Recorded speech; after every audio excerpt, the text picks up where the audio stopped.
Is astrology a guide to aid us in mastering the universe? This is the Cosmic Community Podcast with Galactic Ambassador Stacey Dredd. This astrology report is for the week of August 18th, and we are in between the eclipses. So we are within the eclipse portal.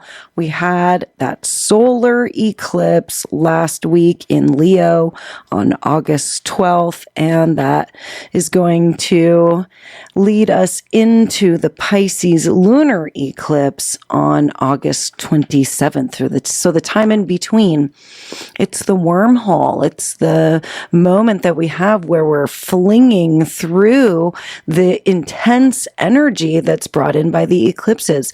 A very unpredictable wild card energy that can feel exciting. It can feel a little unstable, a lot unstable, and it can bring a lot of surprises, can be very earth-shattering, where we have a surprising, unpredictable event or, some part of something that's already taking place come through, and it changes things permanently. It's an earth-shattering, innovative thing that could take place, that we could innovate and come up with something really brand new very quickly, because it's kind of a mental quickness, and we could surprise ourselves with what we could come up with and innovate. And so it's also very tense and anxious and nervous. And so this is going to feel a little bit overwhelming, but what we have is a very good balance of earth and air energies. And so it's fiery and things are moving around very quick, but we're feeling inspired. And there's a lot of Leo energy. The sun is in Leo. So we are feeling passionate, and we are connecting with the things that we truly, that truly inspire us and that bring us passion. And so it's a good connection.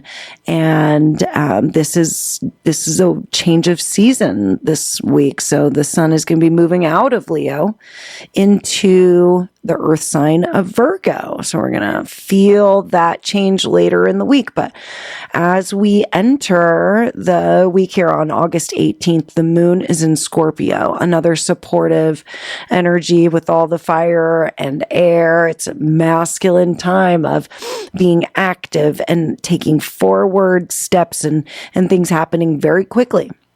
But with the Scorpio moon, we connect with our emotions a bit more. We connect with our own true feeling about how we feel in those deep, dark places. And in the deep, dark moments, we can take ourselves out of that really active energy. And with a Scorpio moon, be okay with retreating and escaping to a more private area.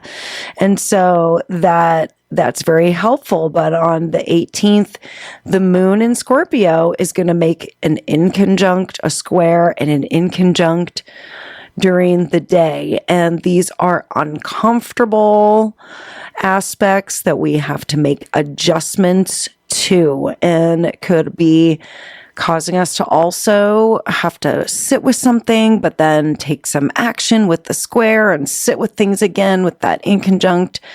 Other things to point out is that Mars is in Cancer and is one of these planets that really rules our ability to have a warrior spirit and to go for the things in life. It's really the planet that rules our drive. And so with Mars in Cancer, it's debilitated. So this brings on a physical body and a confidence that is weakened in a way. So with the Scorpio moon, this is going to make a trine to this Cancer, this Mars in Cancer, and it could be a little edgy, it could be emotional and moody. Cancer is ruled by the moon. And so as Mars is moving through Cancer, this masculine planet is ruled by emotions and switches the emotional state with the moon every 2.5 days. So it's a challenging time when Mars moves through Cancer, and it's a 6-week transit this time around. So that makes August 18th an interesting day where we're working with our emotional state. We're adjusting to some really deep, dark feelings. And also Scorpio is sort of it's a fixed sign. And so it can tend to be sort of stuck in places too. So we can feel a little bit stuck on the 18th, and the 19th is more spillover with the Scorpio moon making 2 squares on this day. No other planetary aspects on the 18th and 19th. So we're just dealing with this Scorpio moon and some kind of edgy, emotional, instinctual energy and the fallout from a very, very busy last week.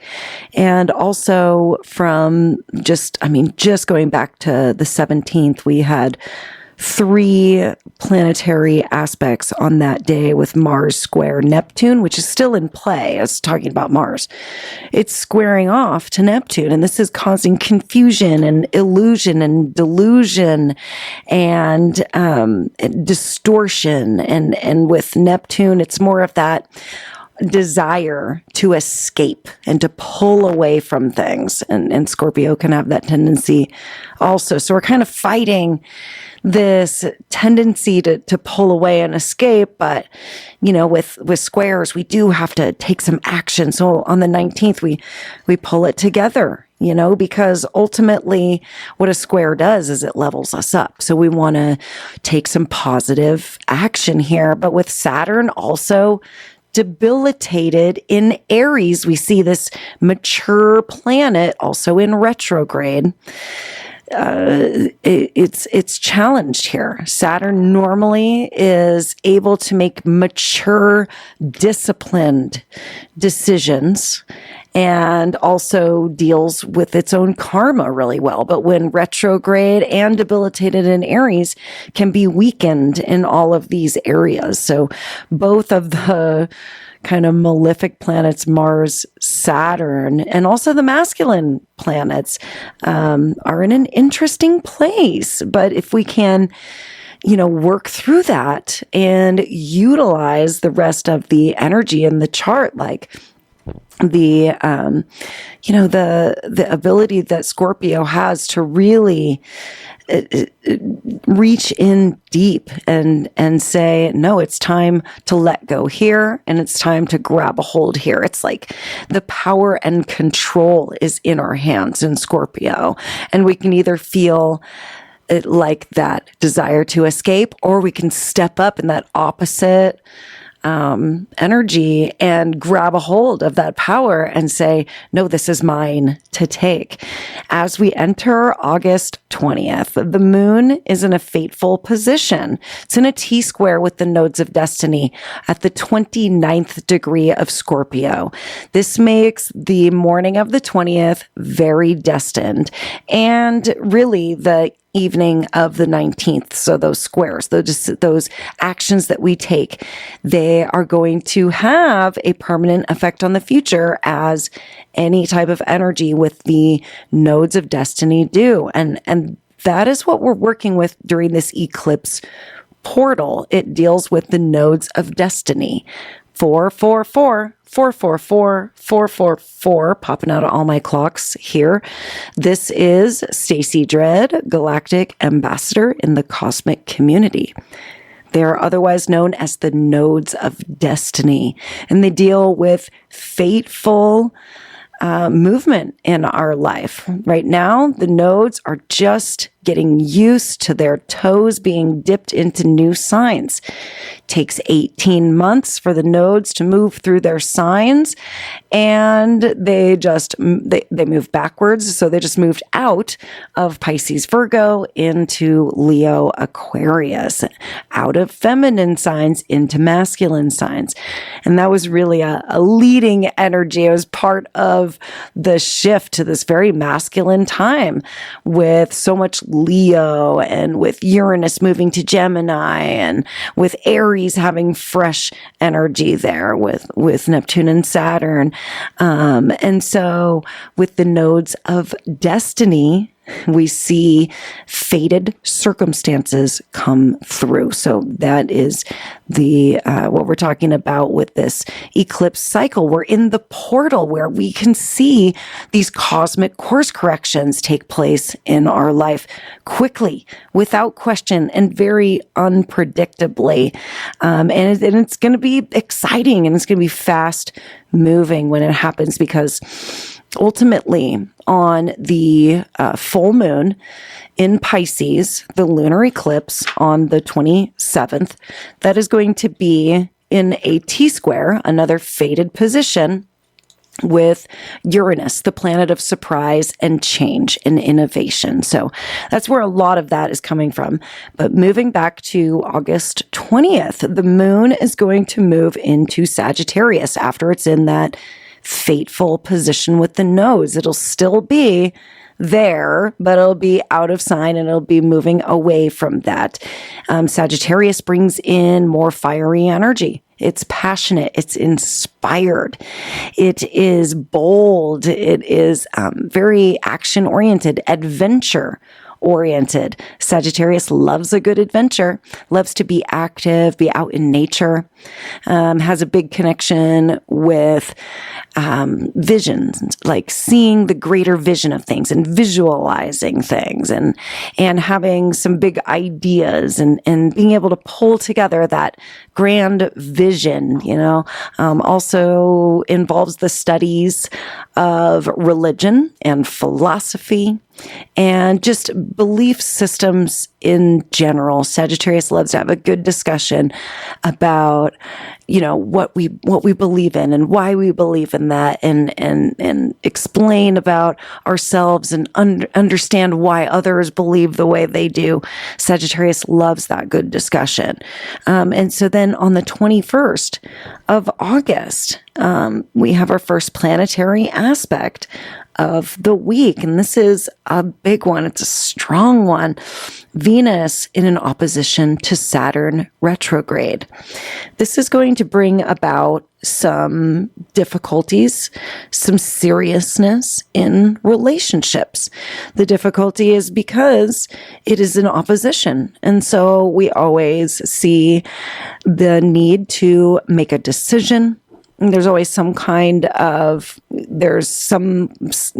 there's folks on that side, there's folks on this side, and Venus is in her home sign. She's in Libra, so she's strong right now, feeling diplomatic and fair, and wanting to see other people's perspectives, and talk about things with other people, and be listening to others. Libra is the sign of relationships and the other, and so very much wanting to make sure that everybody feels as though they've been heard, and that their perspective is being given a fair weight to any and all of the others. And that's in an opposition here on the 21st to Saturn, debilitated in Aries retrograde. Saturn is the planet of serious things. It's about our responsibilities, our obligations, rules, boundaries, having to say no to things. Aries is the sign of wanting to say yes to everything and wanting everything new. And so Saturn has a really tough time in Aries because it just doesn't want to say yes to everything, and it just won't. Saturn is here in an opposition with Venus, where Venus is about the other in Libra. Aries is about the self. It is the sign of the ego It's the sign of me. Aries is concerned about the self. And so already in this opposition, it's a strong one. It's the difference between Venus, concerned about us, and Saturn, concerned about me. And also Saturn in retrograde is like going back and having to redo some things, and pretty uncomfortable there in Aries. So this is where relationships could go through a serious time. This is like a full moon between these two planets. This is the greatest opposition, the furthest distance that their cycle here is going to reach. And so it's time to make that decision. It's time to weigh out, the us and the relationship versus me and my own responsibilities and obligations. And so that is the 21st. And it's very supported by lunar activity because the moon is making 3 trines also on August 21st, which is all about sort of stabilizing things. And these are fire trines. So it's inspired. It's about our passion. In a trine with Jupiter and Mercury in Leo, it's about the things that that light us up inside and the things we care about the very, very most at the heart center. Then on the morning of the 21st, more supportive lunar trines. And we actually have the moon moving into Capricorn, the earth sign of Capricorn, on the 22nd. That brings us a grand earth trine in the earth signs. Very stabilizing. Very nice for this time during the eclipse portal. So the 22nd, we just get a stabilization. On the 21st, we have like a bunch of fire trines, but on the 22nd, we get earth trines. And that is because we also have the sun moving across the south node, fated activity. The south node is about release. And so on the 22nd, we see a big release at 29 degrees of Leo. I mean, Leo's been through the ringer, and Jupiter's going to be there for another 10 months, finishing up doing all the Leo work. And so we're not done in Leo. Mars is going to come through also and have an aspect at that 4 to 5 degree point of Leo in that minor grand trine with the outer planets. And then we'll, have Jupiter energy here, and ultimately Mars and Jupiter will conjunct there. So as the sun moves into Virgo, though, we get a stabilization because earth signs are about finding our feet. It's about grounding. And also, earth signs are about being just a little more, taking things a little slower. Fire and air can be very fast moving. And so this grand earth trine is like welcome here very, very much. As the sun moves into Virgo, this is where our focus in our everyday changes. And as it moves in, it's involved in this grand earth trine, which is very stabilizing and beautiful for Virgo season for the next month. And that is between this earth trine is between the sun, the moon, and Chiron. And so we've got the sun, the masculine, the moon, the feminine, and Chiron, our wounds and our healing opportunities and the wounds that we carry in our lives. Somehow the masculine and the feminine are connecting to this in a supportive way, saying, hey, this is the reality of the situation. We can slow this down a little bit, just be rational about it and put our feet on the ground and work through this Virgo season from here. Virgo is also about being of service, and it's about cleanliness. It's about detox. So it's a great time to take on cleaning projects, organizing, to do activities, anything that has been needing to be done, thought about, rationalized, realized. It's also a Mercury ruled sign, and we're going to see Mercury move in to Virgo during this time that the sun is there too. So that's going to be nice. The exact trine between the sun and Chiron is on the 23rd. So this is a day where we could see some healing aspects come through. Chiron is the wounded healer. And so Chiron is about mastering our wounds. So there is always work to those things within us that have always, bugged us. Those things that it's like no matter what we do to work on this thing, it always seems to come back up. That's Chiron work. And Chiron has shifted into a new sign. It's part of this ongoing new paradigm and shift with the outer planets all having moved into new signs this year. Chiron also did that. And Chiron's a slow mover. 6 to 8 years for Chiron to move through a sign. So now in the earth sign of Taurus, working on mastering these wounds in new areas of our life. So you would actually look at your own astrological birth chart and see where the sign of Taurus lands, what houses that, or houses that's in, what area of life this wound healing is going to be focused on for you for the next 6 to 8 years. And that's just how you look at how any planet is going to be moving through your own astrological birth chart. You would just see what houses line up, what areas of your life, what the planet has to do with in terms of its archetype, its themes. And so that's how you start to look at your own astrological birth chart, and it provides so much more good information about how the astrology affects you personally. And get this, on the 24th of August, there are absolutely no lunar or planetary aspects. That is very rare. It's a day where we could see just absolutely no action take place, but it doesn't mean that we don't have the spillover, the carryover from the other days. So the 24th is going to be literally a cleanup day, dealing with all the other things. Maybe this is a day where Virgo prepares for the big projects and the big to-do lists and everything. I don't know, but thank you so much for listening to your Galactic Ambassador, Stacey Dredd, here in the Cosmic Community Astrology. Very much appreciate you listening, and I know you're going to have a great week ahead, and I'll be chatting with you again very soon. We'll be talking the Pisces lunar eclipse next week. Do take care. Peace. Thank you for listening to the Cosmic Community Podcast. More can be found at kpov.org/thecosmiccommunity.